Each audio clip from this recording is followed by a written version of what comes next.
You're listening to a Mamamia podcast. Mamamia acknowledges the traditional owners of land and waters that this podcast is recorded on.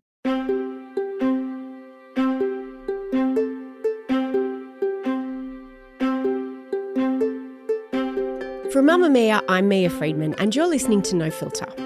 My favourite interviews to do on this show are when I go in thinking that I know someone, I've got a sense of them by what I've seen or what I've read, and then after the interview, I come away with a totally different idea. That's the kind of interview you're going to hear today. The name Cassie Sainsbury probably doesn't mean anything to you, but if I said Cocaine Cassie, instantly I bet you'd have an image and an idea in your head. Here are the facts, in case you've forgotten them, because I kind of had. Cassie Sainsbury was caught with almost 6 kilograms of cocaine in a Colombian airport in 2017. It was concealed inside 18 headphone boxes. And the media went nuts. They were so excited about this story. You knew you were being asked to deliver cocaine. Finally, you've admitted it. I knew what was in it. I feared for my life. It's a massive organised crime enterprise, isn't it? It's huge. Because the last time a pretty young white Australian woman was caught smuggling drugs, her name was Schapelle Corby.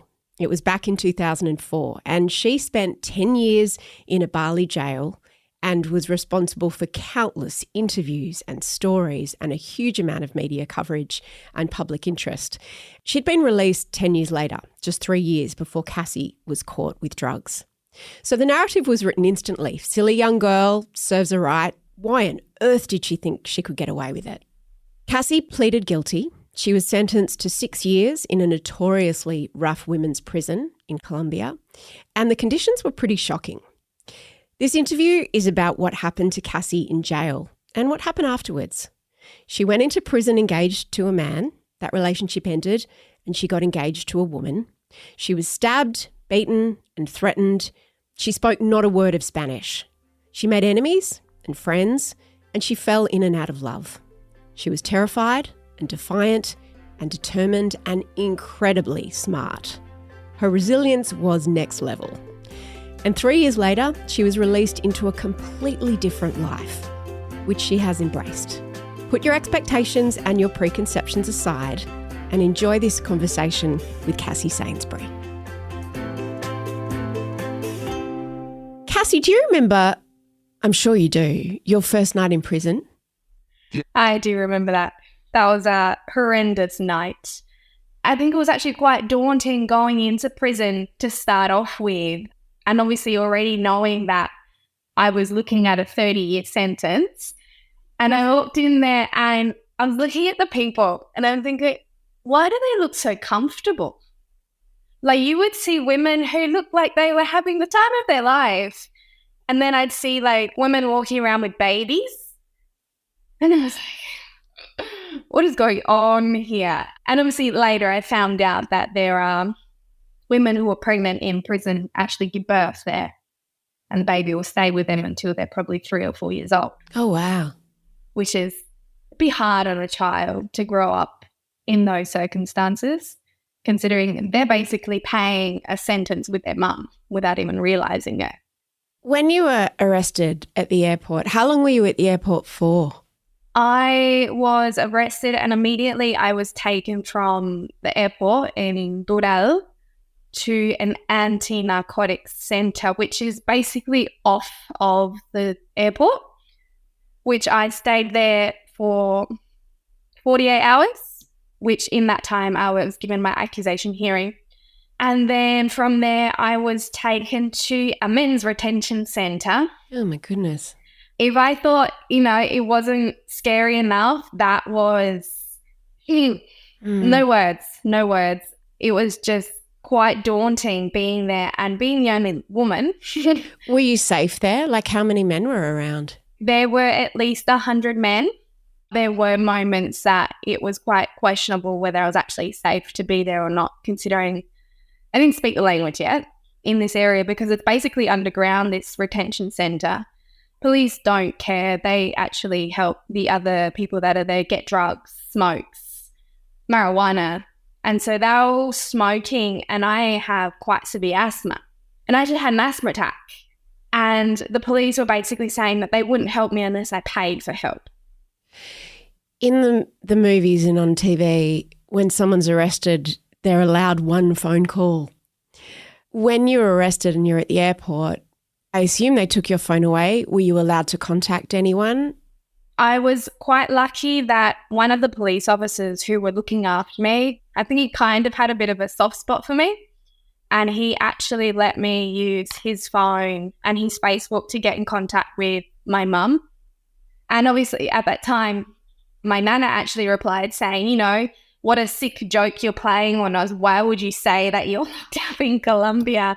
And I'm thinking, oh, are you kidding me? Why would it occur to someone to even make up a joke about something like that? But basically, when I did ask to have a phone call, I was told no. When I was arrested, I was told that I'd have a lawyer and a translator come and help me through, I guess, the first lot of paperwork. Never showed up either. I was told that I had to sign a bunch of paperwork that I had no idea what it said.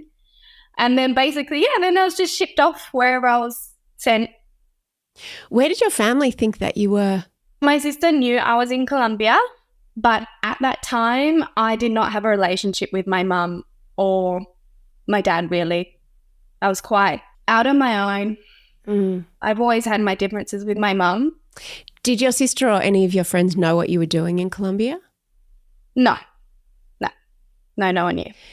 So there was a lot of gaps to fill in, I imagine, once you started to talk to people. Yeah. So I remember when I spoke to my sister and my mum and, you know, they're like, what happened? And I just said, you know, there was a heap of drugs found in headphones. And this is where I eventuated that I had bought headphones as wedding gifts and that, you know, the drug was inside of them. But the thing is, I never said I'd bought them as wedding gifts. I don't know if maybe they were trying to put some pieces together. And when my mum and sister actually came to see me in jail for the first time, they basically said, look, we know there's lots of things you're not telling us. When you're ready, you can tell us. We're not going to force you. It's obviously something that has a lot more detail to it than anybody's capable of understanding in these moments. It was nice to feel that they were giving me that trust to obviously open up when I was ready and I had processed everything. But in the meantime, everyone else was kind of starting to form their own versions of what happened. And I had no way of, I guess, coming out and saying, well, no, guys, that's wrong, because the only times I had a chance to even speak out, it was never on my terms. It was always edited. It was always, I guess, tried to make it sound more interesting. When did you become aware of the nickname Cocaine Cassie? I don't know when I became aware of it. I think it might have been when my mum told me that's what they were saying. Because at the start, it wasn't Cocaine Cassie. I think people were still quite unsure of, I guess, how things had gone down and maybe reserving that judgment until they were like, yeah, nah, she's guilty. But when she did tell me, I didn't like the name, but it just went hand in hand with what had happened. Like even till today, I don't like the name. And obviously it's such a defining name. If you hear it, you go, oh, yeah, she had something to do with drugs. At the end of the day, I've kind of just accepted the name without letting it affect me anymore. Working through the ropes and the process, I guess, to try and change that perception that I have.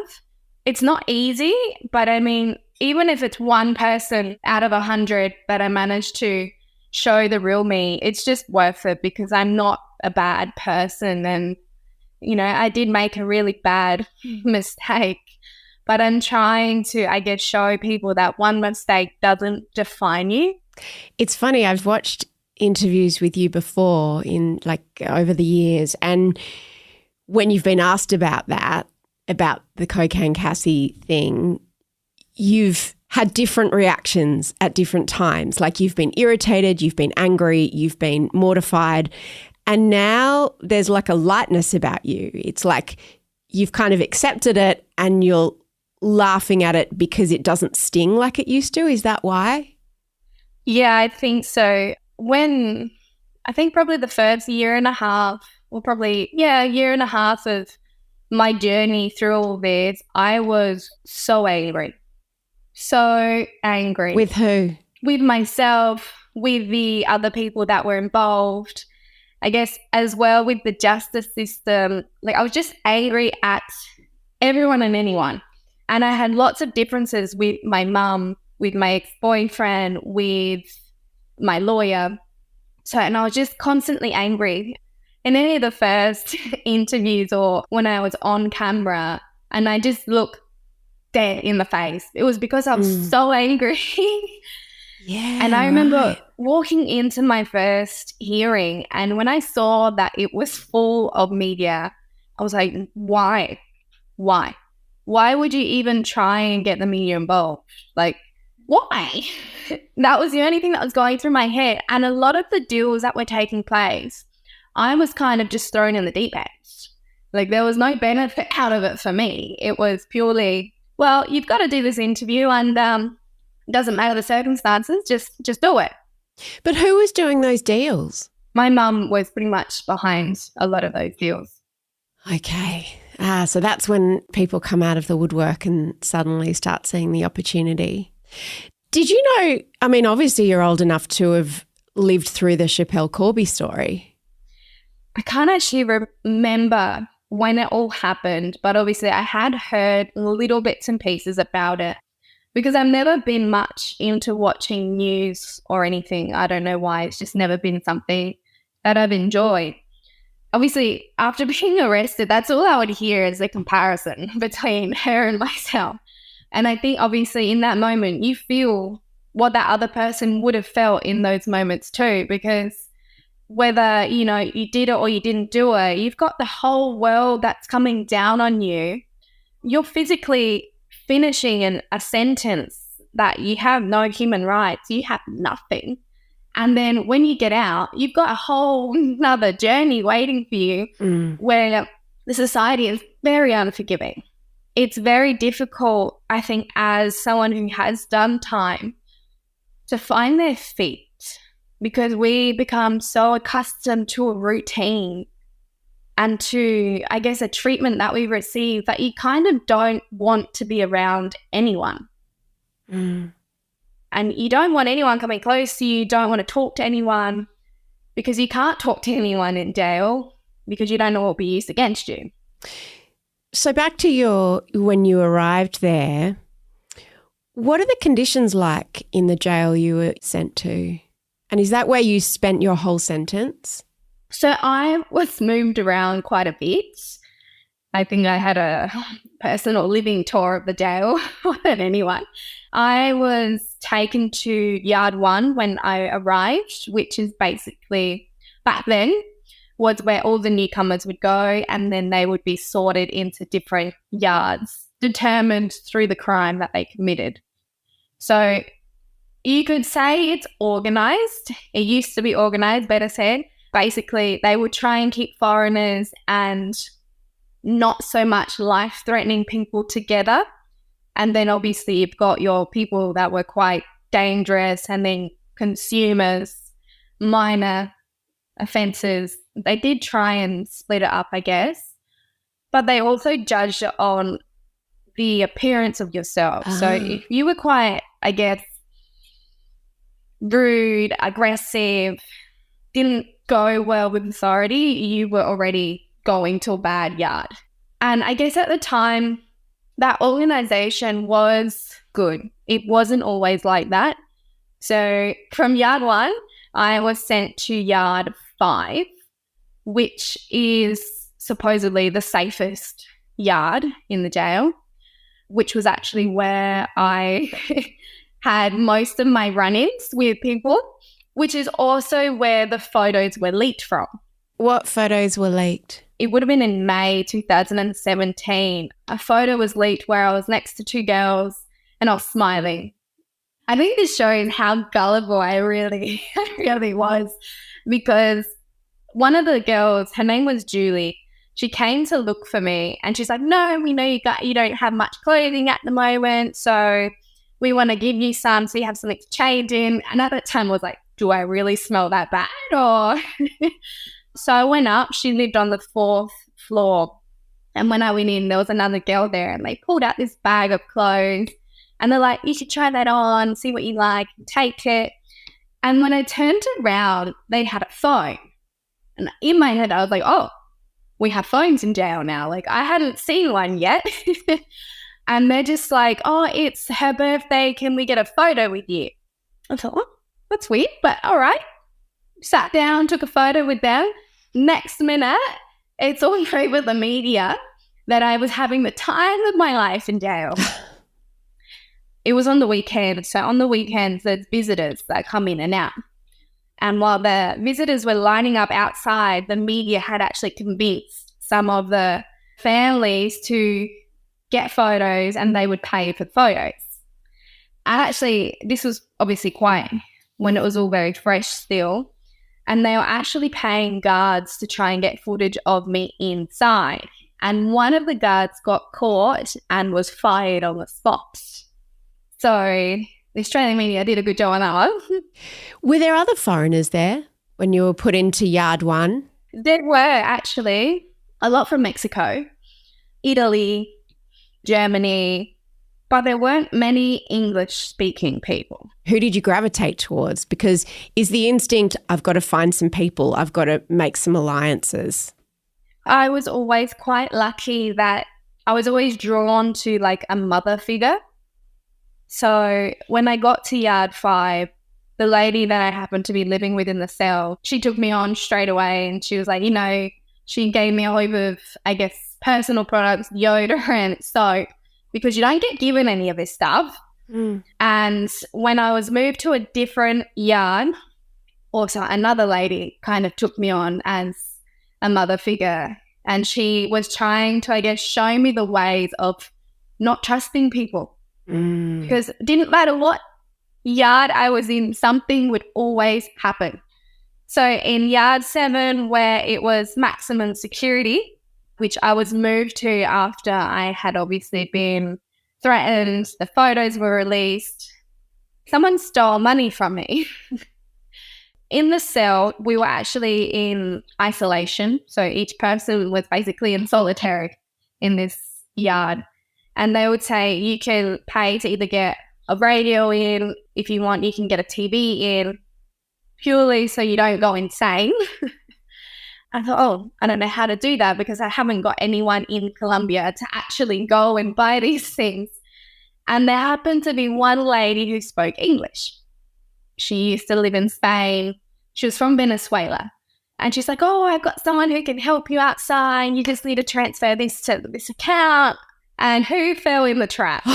This person did. So I think it wasn't a lot, but it was obviously just that instinct of, I can't trust anyone. I was going to ask what you learned about trust. Oh, it's actually really funny because I should probably be the person who does not trust in absolutely anyone after all that's happened to me. But if anything, it's actually taught me to analyze the person really well, because I might be talking to my wife and I'll be like, oh yeah, this person, nah, I don't think so. This person's going to do this. And without fail, I'm always right. So it taught me not so much not to trust people, but just to analyze them really well. I mean, in prison, people just look out for themselves. And it took me a long time to get that through my head. Because having been surrounded by people, I guess, that were well off. So when you say people who are well off, do you mean there were other prisoners who were well off? Yes. If you have money and you're in that jail, you can have whatever you want. Like what? So I remember there's one girl, I did not get along with her at all, purely because of the way she would treat people. She's very rich. And she actually paid to get transferred to this yard, the high security yard, because she wanted to live on her own. She wanted to have all the phones she could get. She wanted to enter in clothing, enter in food, everything. And the guards would basically obey her. So she would pay the guards and they would enter in whatever she wanted. What was she in jail for? She was in jail because her ex-husband wanted a divorce. And so she then killed her ex-husband, then killed her sister-in-law, killed the lawyer and the judge. Oh, my God. Yeah, she's an interesting person. And we had a lot of differences. But, Cassie, how do you have differences with someone who's killed lots of people? That doesn't seem sensible. I think it was because she thought she was better than everyone. And I think going into a place like this, you have to forget about social status. You have to forget about everything. You are exactly the same as everyone because it doesn't matter what you've done. You've done something illegal and you're there for a reason. So I got along with quite a few people and, you know, I would actually train them. We'd do lunges, squats. It was a good distraction for me. So I would actually train a couple of girls. And her name was Sophie.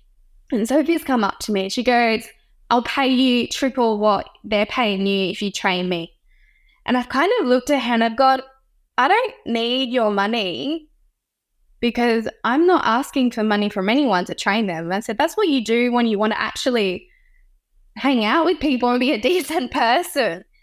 And from there, it was just an instant clash because she thought if she had money and she threw money at someone that they would basically bow at her feet. And I wouldn't do it. So from there, we just had lots of differences from there. And she actually managed to get me removed from the yard. She paid to get me removed. When you say differences, did she try to kill you? No. She didn't try to kill me, but she did make it clear that she has like a 70-year sentence and an extra body on it. Didn't matter. So, Wow. In terms of violence and the women that you were with, was there a hierarchy in terms of what women thought about the crimes of their fellow inmates? Like, was there a particularly heinous crime, or was it just like, it doesn't matter if you're in here for robbery, drug smuggling or murder, everyone has a blank slate when they get to prison? Okay, so the only crime that was kind of really separated was any kind of child-related crime. They couldn't even be close to any other inmates purely because a lot of the women that are in there actually have kids. And so they would look at these people and think, well, you know, I've got kids. What if you would have done that to my child? So they were actually quite often in danger of being close to any other inmates. Other than that, there wasn't any other particular crime that separated anyone. So you'd have your extortioners, you'd have your kidnappers, you'd have your money launderers, drug traffickers, murderers, robbery. Did you hang out with the drug traffickers? Was it like high school? I mean, I shouldn't laugh. It's not funny, but No. I think obviously the stories would go through, and I did speak to quite a few bigger drug traffickers who, you know, had been arrested with tons of cocaine and they got 4 years. So it was quite interesting to hear their stories, and it showed such the imbalance in the justice system over there, because there might have been someone who had stolen 2 phones and they got 20 years. So there is no actual guide or scale to go through. So it's, I guess you could say, fair. But I didn't really hang out with anyone in particular. It was kind of based on the person, not what they had done. It's kind of, you get to know the person without judging them. Because if I'm there too, I don't have a right to judge anyone. how long were you in prison before you received your sentence? And what was that day like? I got sentenced on the 1st of November in 2017. I'd been there for 6 months. And obviously in that 6 months, I'd kind of been forced to learn Spanish because I didn't trust my lawyer. So I would literally sit down with a book that's called El Código Penal, which is like your judge's law book. And I would go through the laws and I would learn where my case actually fit into the justice system. And I would actually argue with my lawyer. Hang on a second. You arrived in jail and in Colombia, not speaking any Spanish. You had to teach yourself not just Spanish, but also legal Spanish within 6 months. How did you do that? Determination. No one was going to do it for me. I guess I wanted to take away that barrier that was really separating me from having communication and understanding every step of the way of what was happening, because I didn't understand guards. I didn't understand the medical center. I didn't understand anything. And then obviously in my first hearing, the translator that had actually been picked for my case, he wasn't translating properly. And for me, I was like, oh no, here we go. How did you know he wasn't translating properly if you didn't speak the language yet? I had a translator who was with me, a lady who had actually come from Australia to translate. And she was horrified at the translation service that the prosecutor's office had to give it. So, Cassie, how do you actually learn a language? I mean, it's not like you have access to the Duolingo app or anything in prison. It goes back to like really old school with a language dictionary. And basically, I would pick word for word. So in a sentence, let's say I wanted to say I'm hungry. I had to figure out I'm. And I'm is such a common use. So I'd be like, okay, estoy. And then hungry is hungry. So it was like a process of elimination of once I learned a word, I would just remove it from the words that I needed to learn. And it took me to actually properly speak it and understand word for word. It probably took me about 8-9 months. And even now, like I think back at it and I don't remember the switch. I don't remember that day where suddenly I could be thinking in Spanish and actually speaking English or vice versa. Because now I think in both languages. Like I've not lost it at all. And it's quite interesting actually. One of the things that freaks me out the most about being in prison is the boredom. Did learning a language and having a goal provide something to do and some distraction and a purpose? I think learning the language was my stepping stone to being an English teacher, because I wanted to teach my inmates English, because in Colombia, not many people actually speak English. And if you do speak it, there's a whole world of opportunity.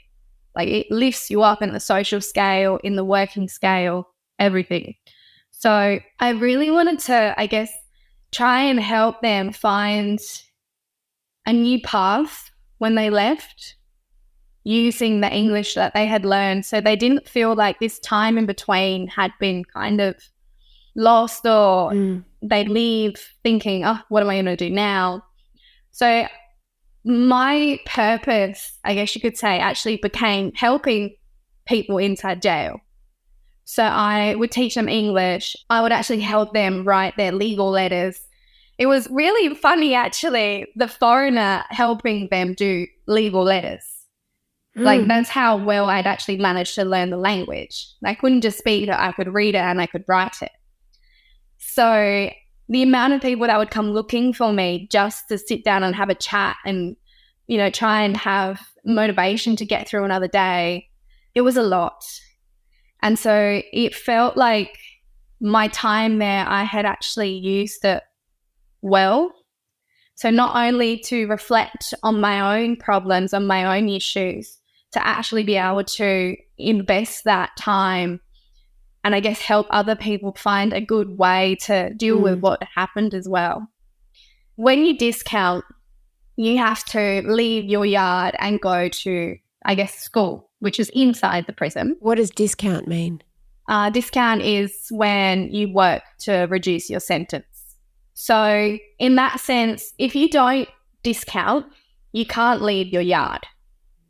You are literally there until food's called and then that's it. So I obviously had between 8 a.m. to midday, I was outside for classes. and then back into the yard for lunch, and then back out again until about 3:30. And then I was back into the yard.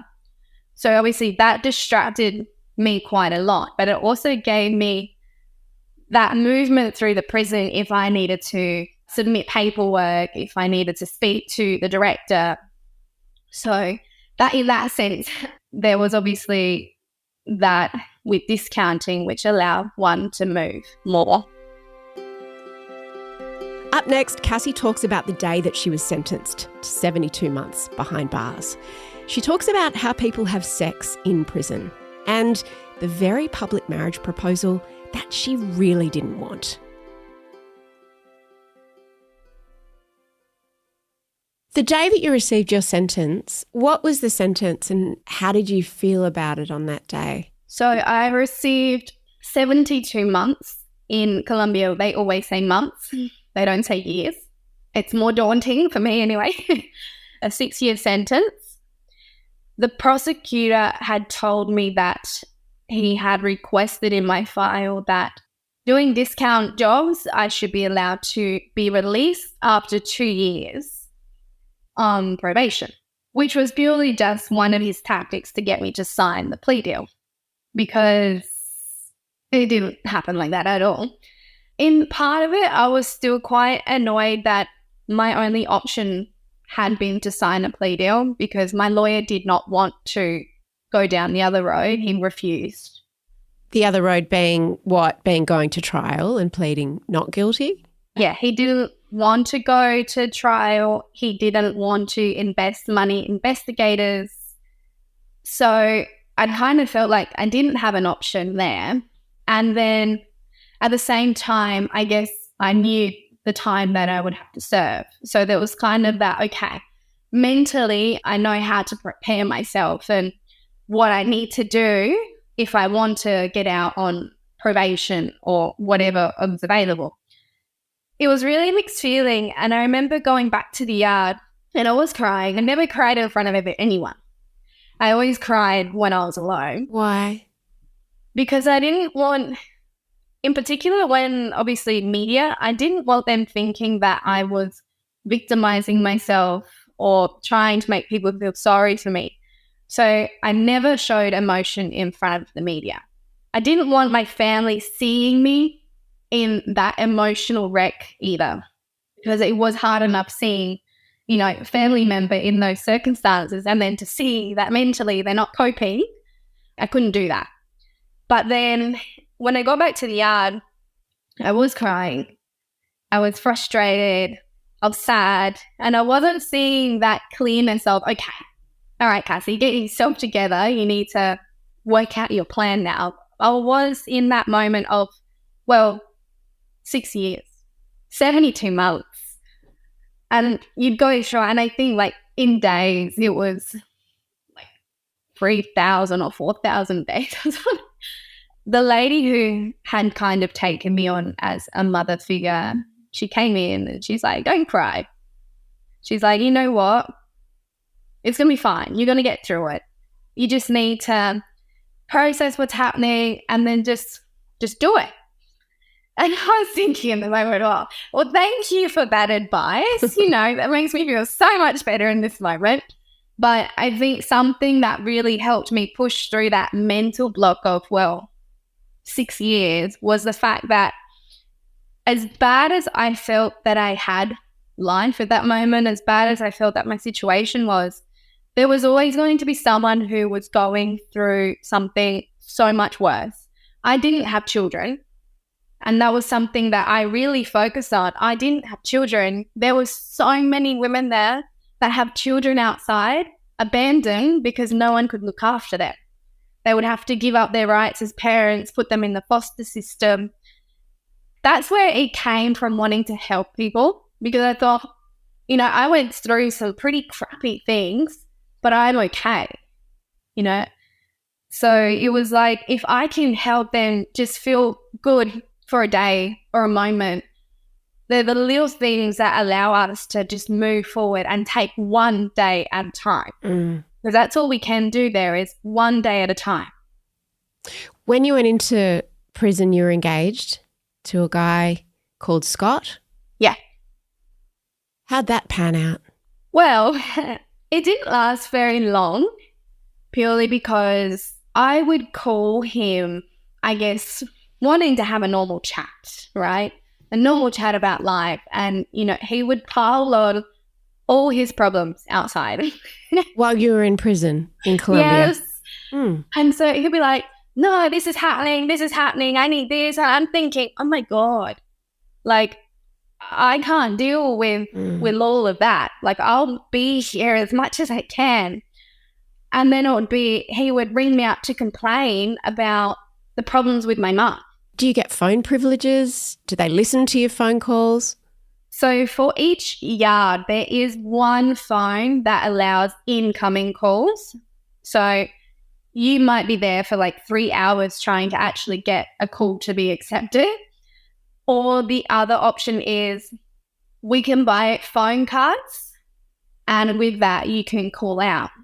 However, the phone cards are like 3,000 peso and 5,000 peso. And I would literally get from 3,000 peso, I'd get like a minute phone call. And from 5,000, I'd get 2.5, because the rate to call home was really expensive. And not only that, the hour difference was impossible. And how long did you stay together before it ended? I think we were together until January in 2018. But before then, it had already finished, I guess you could say. Like, there was no real communication anymore. It almost felt like he would call me because he felt like he had to, type thing. Not because he wanted to. And I think he, for me, was just like a comfort zone type thing more than anything, because even before coming to Colombia, being engaged, I never actually wanted to marry him. So it was quite a transformation time all in the middle there, really. Tell me about love and sex in prison. Okay, so in prison, once a month, there are what they call conjugal visits, basically a sex visit, which is throughout the normal time that they do visits on the weekend. You have to have a registered partner to come in and see you. If you do have a partner inside the prison, you can also request to go to where they live or they go to you. Apparently, sexual health is very important in prison. Wow. Where do these conjugal visits happen? In the cells. So if you share a cell with 1 to 5 people, basically you would have to take turns of who would have the visit. So I was actually quite lucky. I never had one. Even having, I guess, I had girlfriends inside, but I never felt that I wanted to, I guess to say. I never felt that connection to actually want to commit to having a conjugal visit. What did it mean to have a girlfriend inside? Was that a really common thing? It was very common. You would actually see people who have their husbands who live outside and then they have their girlfriends. But it was quite common, I guess, because more than the sexual side, I think it was just that having someone to confide in, to share times there, make it a little bit easier. And ideally, it would always start because they're your friend, and then it kind of just goes from there. Had you been with women before? Yes. When I was younger, I actually knew that I liked women, but I was too scared to come out. And I had been so convinced that after having, I guess, whether it be kissing a girl or having, a relationship with a girl, something would always go bad in my life. And so I started kind of convincing myself that I was having such a hard time in life because I wasn't normal. Oh, wow. And so that's where, I started forcing myself to have boyfriends and try and be normal. And then it was horrible. Like, I can tell you right now, I hated having sex with a man. I hated it. And it was just purely having boyfriends for an image. Because, you can speak to any of my exes and I wasn't sexually active with them. It was more so that having them there, sharing a meal, going out to the movies, And so for me, it was always more on that side of just a friend, really. Yeah, right. So in some ways, being in prison and having no other options, was it a bit freeing? So when I arrived to prison and I saw how free and unjudgmental everything was, I still fought it. Don't get me wrong, I fought it for quite some time because I was like, no, I can't be the new girl who suddenly is a lesbian who will be picked on. So I kept it to myself for at least another year or so before I kind of just let it out. And I think this was also part of my reflection process of finally allowing me to be me. And the thing is, I already had the worst reputation. So I thought, you know what? Well, it could be worse. I can't get any more on the bottom. And I guess coming out and being around people who actually supported that, it really helped boost that self-esteem of, okay, I can do this, So it was really enlightening. Felt like a huge weight had been lifted off my shoulders. In prison, the prison you were in, was there a lot of casual sex or it was more relationships? I think it was more relationships than casual sex. And I can't imagine there's much privacy in jail. No. Where do you hook up? They would do it in the cells. No worries about that. And there would be people, let's say it wasn't a sex visit and two people were going at it in a cell. They would actually pay someone to keep watch to make sure no guard was coming. So would the guards just turn a blind eye, or if there was no one being paid, they'd tell you to stop it? So if you get caught, you would actually be separated and sent to different yards. And it'd also be something they called an informe, which is like a behavioural record. So you'd now have bad behaviour. Right. So it wasn't as easy as some might imagine. Yeah, no, it wasn't. Some planning was required. Absolutely.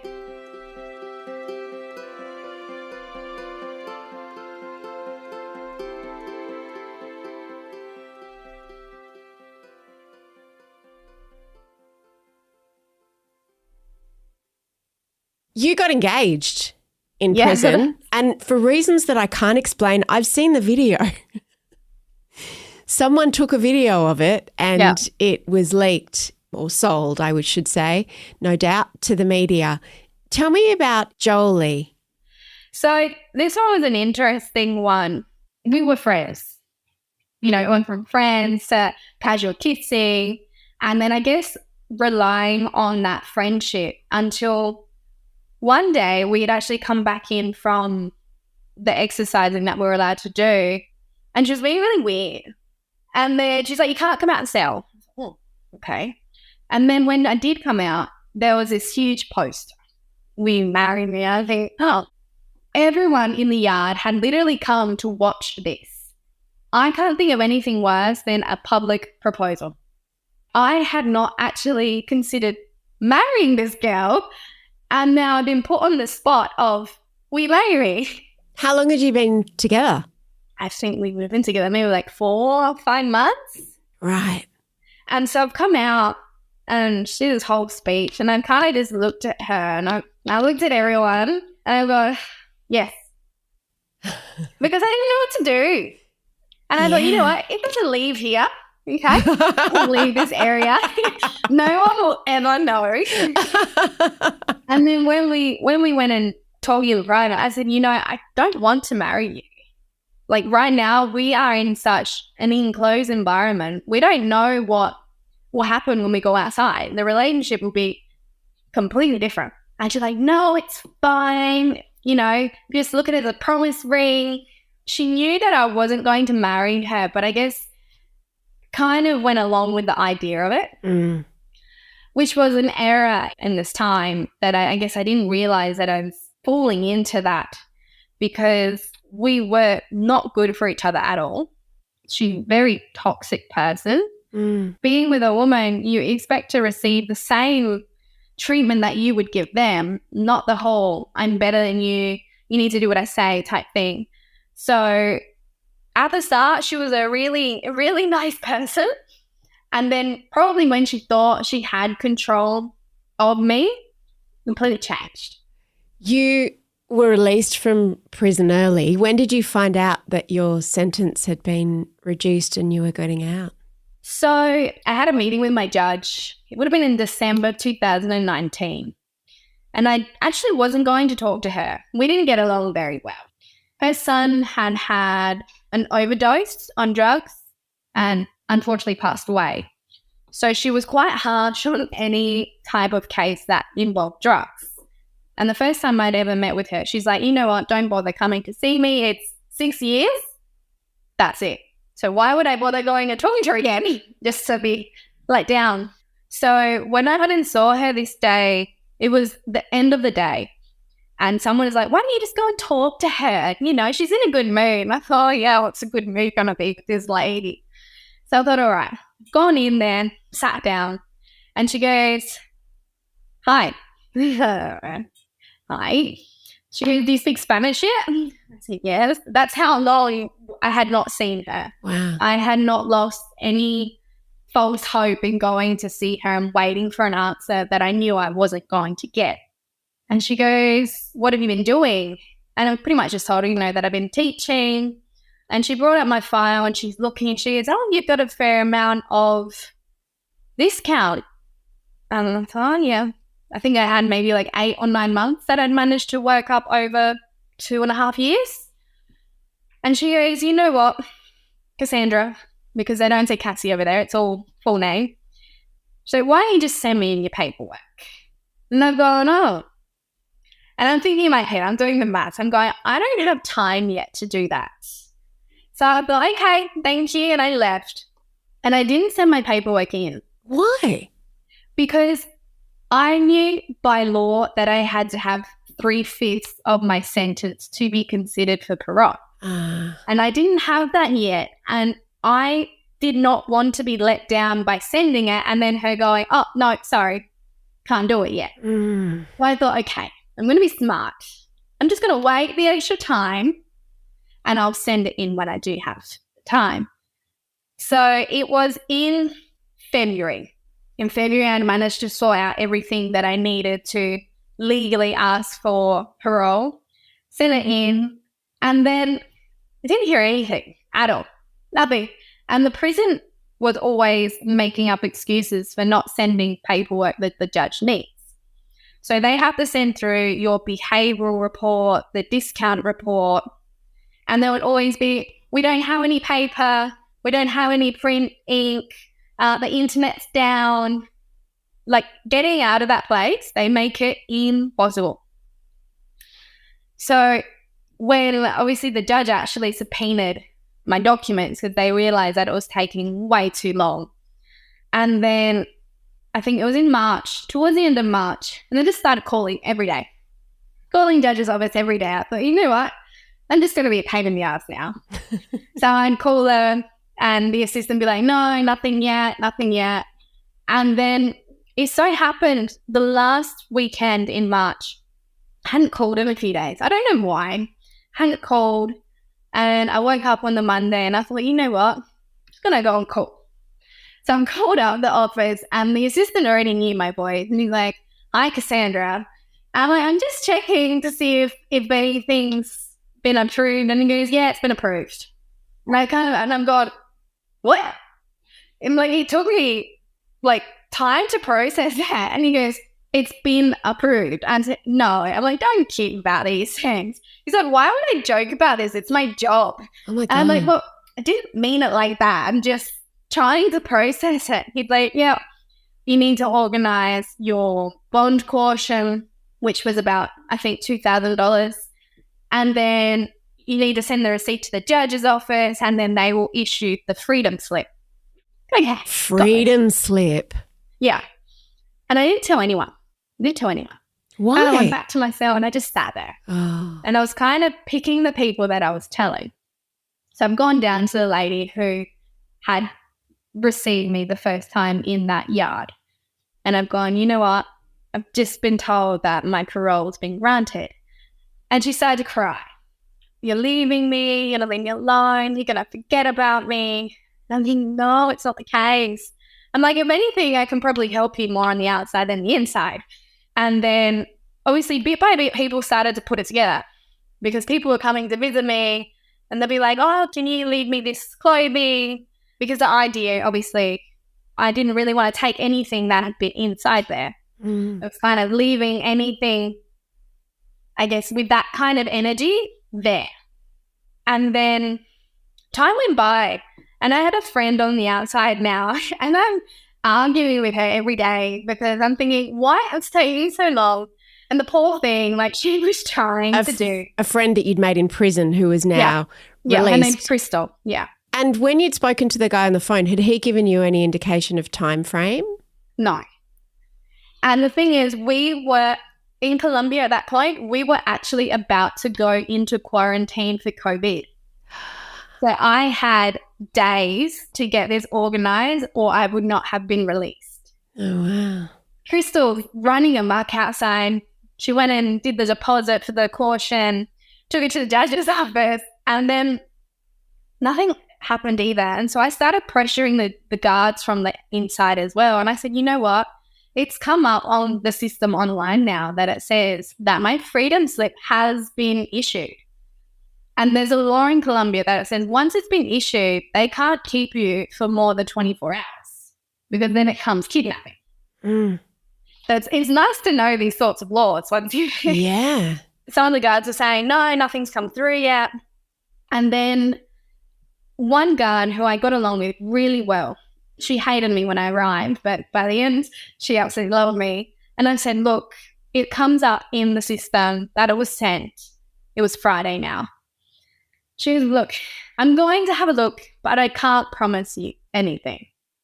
So she went out there and probably within like 2 hours, it would have been about midday on Friday, on the 3rd of April. And she goes, look, here's what you need to sign, which is basically compromising that I would not leave the country, that I had to report to immigration once a month. I thought, oh, okay. She's like, I'm going to do this. Like, then I have to do an Interpol check. She said, that might take a while. I thought, okay. She said, but if everything goes well, you should be released today. She's like, you should be released before 6 p.m. And so I'm excited. I rang up Crystal. I'm like, I'm getting out today. You need to come and pick me up. And so this poor girl, she's come and she was waiting outside the prison for hours and I didn't hear anything back from the guard, nothing. We did the head count and we all know that once they've done the head count, that's it. Nobody leaves, nobody comes in. And so I'm like, I don't think I'm getting out. And literally it was such a down feeling because that Saturday we were starting quarantine. And then so I've gone and actually changed into my pajama and I've gone and used a burner phone in the toilet just to tell Crystal, you know, just go home. Don't keep waiting around. And then the guards called my name. And I'm literally throwing this phone because I'm like, I don't need a bad behaviour report now. And I walked up and it happened to be one of the guards who had also received me. And she goes, what are you doing? I'm like, nothing. She goes, you've got a guilty look on your face. She's like, you don't know how to lie. And I'd go, no, nothing. And she had a piece of paper in her hand. And she goes, you ready? And I'm thinking, for what? Like at this point, I was so convinced that I wasn't getting out. And she goes, it's time to go. And I literally go, fuck, no. And so I have a rush to change and everyone's coming out to say goodbye to me. And then when I walked out of my passageway, the guards had actually opened up the other passageway so people could say goodbye to me as well, which was quite overwhelming because I had probably been one of the most hated people when I arrived. So everyone was hugging me. And then I got sent to medical to get checked over that I was in the same condition that I arrived. And then I was out. And when I was coming back from medical, you actually have to pass all the yards. And it was really overwhelming because the guards were actually allowing people to come out of each yard to say goodbye to me. I'm going to get emotional. And it was quite overwhelming because I didn't think that I'd made so much of a difference that people would actually, I guess, feel that kind of emotion with me. So they were all saying goodbye to me. thanking me. And then I walked out. And the guard stopped me and she goes, if you only saw the person that we will see you as. And I thought, oof. Oh. And so I walked out the front, and it was really weird now walking through the prison. I didn't feel like prisoner. And so I walked out the front. I was officially signed out of their books. And I walked right up to the blue gate and I kind of just stood there. And, all the guards coming to say goodbye to me as well. And the lady who was working the door, she goes, "Are you ready?" I said, "No." So I'm not ready. I said, "I don't know what waits me on the other side." I was terrified. So scared. What were you scared of? Life. I didn't know how to pick myself up and keep going. So I walked through the door and Crystal was still there and she was in her own little world. She was actually hitting on an army guy, to be precise. Go, and when Crystal. she turned around and realised that I'd come out, she's screaming. She ran over to me and I stood there and it was so surreal. Like, it wasn't hitting me that I had just left prison and I wouldn't be going back in there. And then obviously we got in a taxi and going through, like, everyone was already in quarantine. So it was a ghost town. So it didn't really give me that feeling of, oh, I'm back in society. It was kind of like, oh, all right, I'm out of prison. I'm going to lock myself in a room now because of quarantine. I just loved that conversation and I wanted to keep going. So we spoke more about her life after her time in prison. Coming out was daunting, she says, but it was much harder even than she could have imagined. Here's a little taste. I felt like every time I tried to take a step forward in the right direction, I would just get knocked back or I'd hit a brick wall because I couldn't work because I had no papers. I couldn't receive money from my family because I had no papers. I couldn't do anything. And then obviously the constant fear of when I had to go out and do food shopping, that if I got stopped by a police officer, well, I was going back to prison. Because of her parole conditions, she wasn't allowed to come back to Australia, and also because it was COVID, she couldn't even leave the house. But she wasn't going to let her mistakes define her, and what's really interesting about this next phase of her life is how she just shrugged off the shame. It's such a great conversation. To listen to part 2 of my conversation with Cassie, just click the link in the show notes. The executive producer of No Filter is Kimberly Bradish, with sound production by Madeline Joannou. I'm Mia Freedman, and thank you for having me in your ears.